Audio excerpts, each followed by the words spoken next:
If you're just dabbling, don't even start. Pros, when it gets difficult, will double down. Amateurs will quit.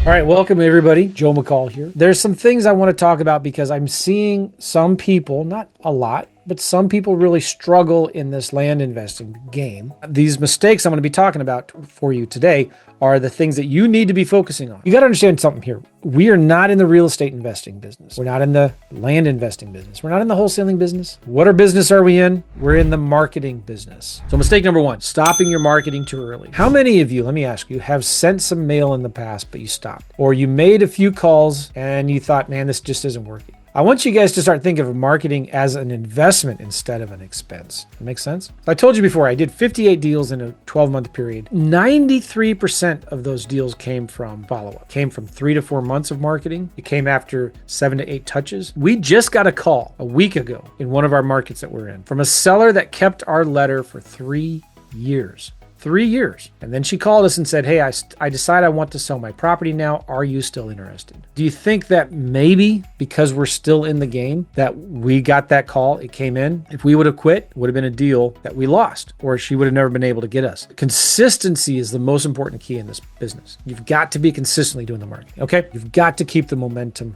going. If you're just dabbling, you're like, I'm just going to try this for a month and see if it works. And if it doesn't, I'm going to quit and do something else. Don't even start. You've got to be committed to do this for at least 3 to 6 months of continuous marketing without stopping, consistently, not a 30-day test.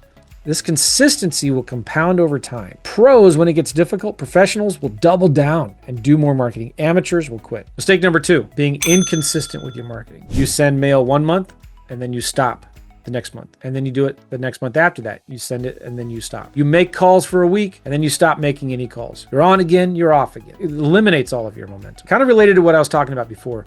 Being consistent without slowing down, without stopping. You need to do what I call setting it and forgetting it. And sometimes it's too much. You want to do all of this stuff, all this marketing every day, but you're too busy. Life gets in the way and you just can't do it all yourself. You need to automate your marketing cadence with virtual assistants or done for you services or something like that. And I like to call this marketing done for you in spite of you. Now, it can be a software, it can be a mail house, it could be, you're hiring VAs to do cold calling for you or whatever, but it's something that consistently is getting done all the time. And automation can solve this. That was mistake number 2, kind of related to number 1. The other big mistake that I see, giving up too early after a no from a seller or after rejection. This is huge. You do the marketing. Okay, Joe, I'm doing the marketing. I'm getting the leads. It's all coming in. But I've talked to 20 sellers and they've all said no. I've made 20 offers and they've all said no. You cannot give up too early after a no. No means not yet. You need to make sure you're following up consistently with these sellers. I can't tell you how many times I've sent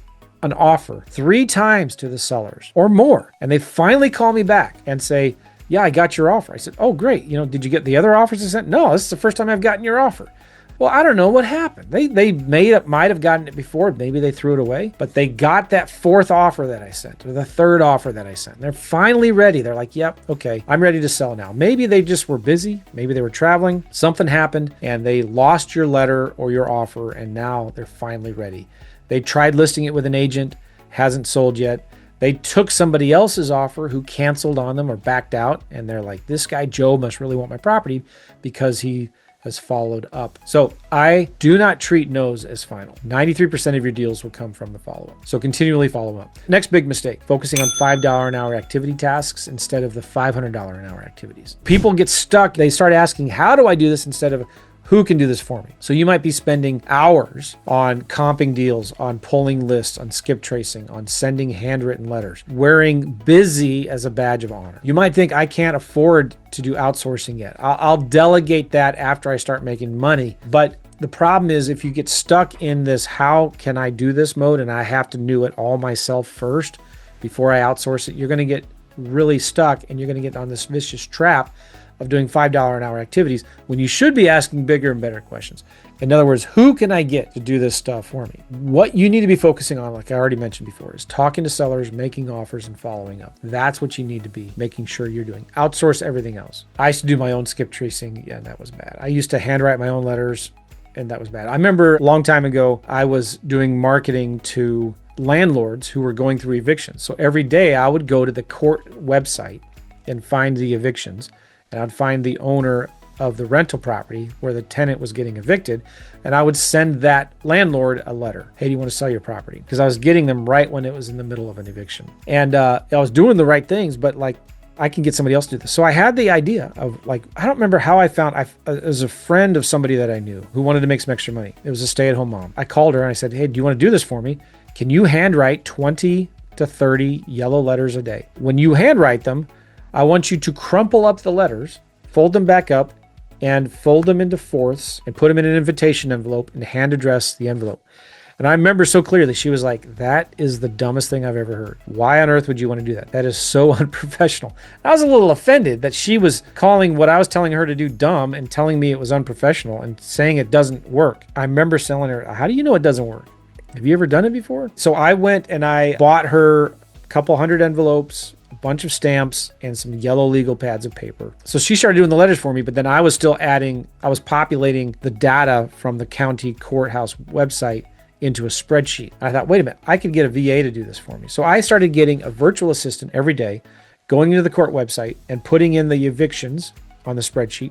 And then this lady would go to that Google sheet every day and handwrite 20 to 30 letters, crumple them up, fold them, invitation envelope. I tell you, this is the best marketing I'd ever done at that point. And I don't remember the exact numbers, but we were getting an insane response rates. It was really, really good. In that example, is my time better spent handwriting letters or actually talking to the sellers who are calling me in response to the letters? Another big mistake that I see a lot of people make is sometimes your offers are either going to be too high or too low. Big mistake I see. So let's say your offers are too high. Guess what's going to happen? You're going to get too many offers accepted. That's not good. It is fixable. But you don't want to be in a place where all of a sudden now you've got 5, 10 properties under contract. You think this is great and awesome, but now you put them on the market and crickets. You start advertising them, nobody's interested in them. You offered too much. It's easy to fix though, because you can go back to the sellers and say, hey, you know what? I'm sorry. We made a mistake. I reviewed the numbers. Blame it on your investors. Blame it on the numbers. I reviewed the deal with my investors. We looked at the numbers. And this isn't going to work. Unfortunately, we have to either cancel this agreement or renegotiate a lower price. What would you rather do? And our contract gives you that 90 days where you can cancel or renegotiate for any reason whatsoever. So when you offer too much, guess what?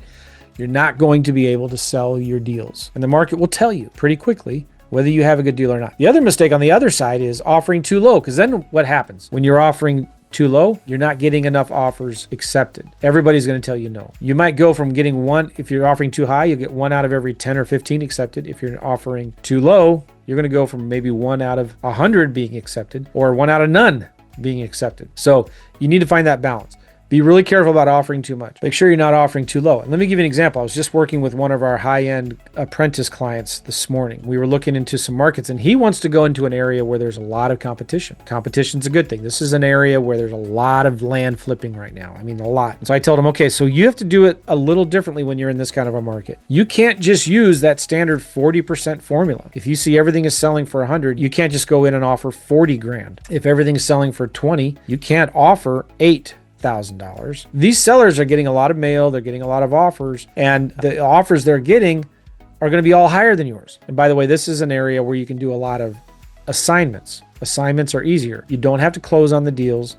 You can get a realtor to help you find a buyer without buying the deal yourself. So it's a lot easier to do an assignment. Now, when you do an assignment, you're not going to have to pay realtor commissions or closing costs. You don't have to buy the property and take it down. You don't need any private investors to close on a deal. You just assign it. And so it's easy to find the buyers. You just make a few phone calls and you can assign your deal for a quick $3,000 to $5,000 profits. So I was telling this guy, are you okay with that? Are you okay with, in this area, getting a lot of little base hits, a lot of little $3,000, $5,000, $7,000 deals, profit, instead of getting maybe one big deal every couple months?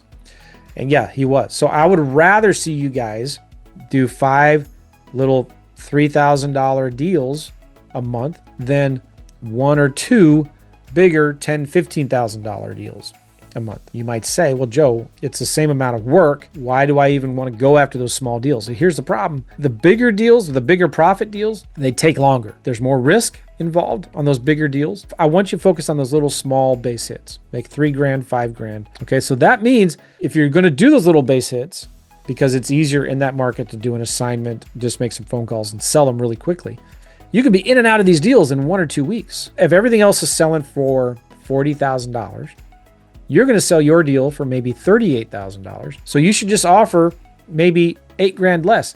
Offer 30 for yours. Does that make sense what I'm saying there? Another mistake then is, let's say you get a deal under contract and your due diligence is no good. What do you do during a due diligence time? Kind of already talked about it. You're putting the property out there to see if other buyers are interested in it. If you're not getting any interest, there's a reason. There's only two reasons why your properties don't sell. It's overpriced, or you're not putting it in front of the right buyers. During the due diligence period, after you have it under contract, you might have gotten that offer wrong. You might have offered too much. This is now during the due diligence period, you're going to figure this out. If nobody is calling you back, if everybody's giving you the cold shoulder, if nobody's interested in the deal, you're selling it for too much. The first part of due diligence is making sure you have a good deal that other buyers will want. The other thing you got to think about is, what are the physical characteristics of the property that might be making it hard to sell? If it has negative characteristics, that's okay. There's a saying in land that there's a pig for every barn. An ugly property will sell for the right price. A landlocked property that's 100% wetlands, that's on the mountain side of a mountain, will sell at the right price. So due diligence is very important. It's not complicated. You need to look for things like road access, wetlands, floodplains. What's the terrain like? Are there utilities on the property or not? It's fine if it's not. And you can still sell deals that are landlocked. You can still sell deals that are in floodplain, but you just need to know this stuff. And you might find out you missed some things. You thought it was worth this. You thought that thing that looked like a road was a road, but it's actually the neighbor's driveway or whatever, right? You find this stuff out after you put the property on the market. We just got one of our clients in the apprentice program. He sent a photographer to the property to go take pictures of it. And there were signs from the neighbor on the road saying no trespassing. He was asking me, what do I do about this? I said, well, you need to ask the seller. Why is there signs that say no trespassing from the neighbors on your properties? And then you need to get that neighbor's phone number and call them and ask them and talk to them about it. Another part of due diligence you need to be aware of are the homeowners association rules. Do they have high fees? Usually it's not a big deal because we're only going into areas where there's already been a lot of sales. So if we go into an area where it is an HOA and there are restrictions and the HOA dues are high, maybe it's not a big deal because there are properties already selling there. One of the things I tell sellers is that, okay, I'm going to need time to do due diligence to see what I want to do with the property. I don't know if I'm going to build a house on it. I don't know if I'm going to flip it or sell it with owner financing,